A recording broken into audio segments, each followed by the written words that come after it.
జూబ్లీహిల్స్కి సంబంధించి రాజకీయాలు, జూబ్లీహిల్స్ ఎన్నికలు ఉన్నాయి కాబట్టి జూబ్లీహిల్స్ ఓటర్కి ఈటల రాజేందర్ ఏం మెసేజ్ ఇస్తారు? దీనివల్ల రాష్ట్ర రాజకీయాల్లో రాబోయే మార్పు ఏంది?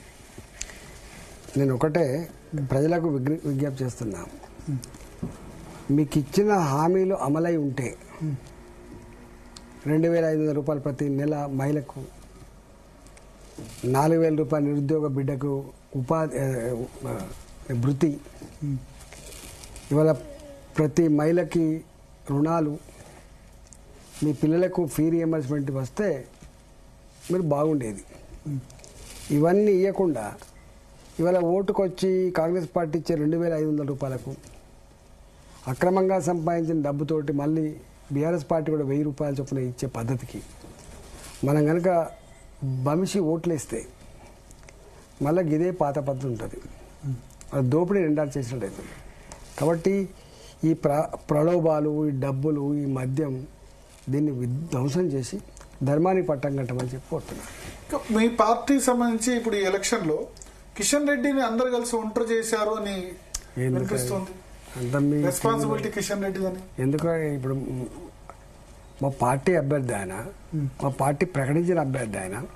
కిషన్ రెడ్డి గారితో పాటు నేను కూడా ఏ రోజు చేశారు క్యాంపెయిన్, కానీ మిగతా వాళ్ళు ఎక్కువ చేయలేదు అంటున్నారు. అవకాశం అందరూ చేసిండండి, అట్లా తప్పు. ఓకే, వ్యక్తిగతమైనది ఎందుకుంటుంది?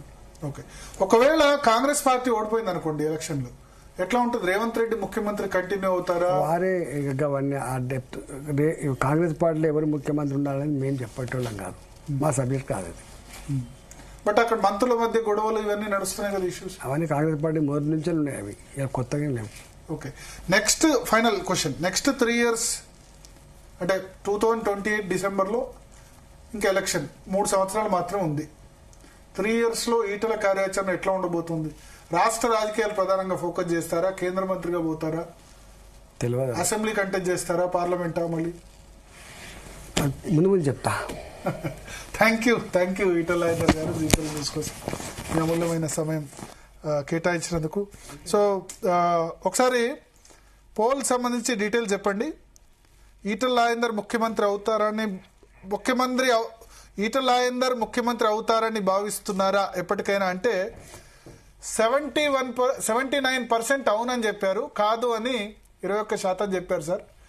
సో ఎప్పటికైనా మీరు ముఖ్యమంత్రి అవుతారని 79% మంది పోల్లో పాల్గొన్న వాళ్ళు భావిస్తున్నారు. పోల్ కంటిన్యూ అవుతుంది రేపటి వరకు కూడా, చూద్దాం. So thank you very much. So ఇది ఈటల రాజేందర్తో స్పెషల్ ఇంటర్వ్యూ జూబ్లీహిల్స్ ఎన్నికల సందర్భంగా. Stay tune to Zee Telugu news.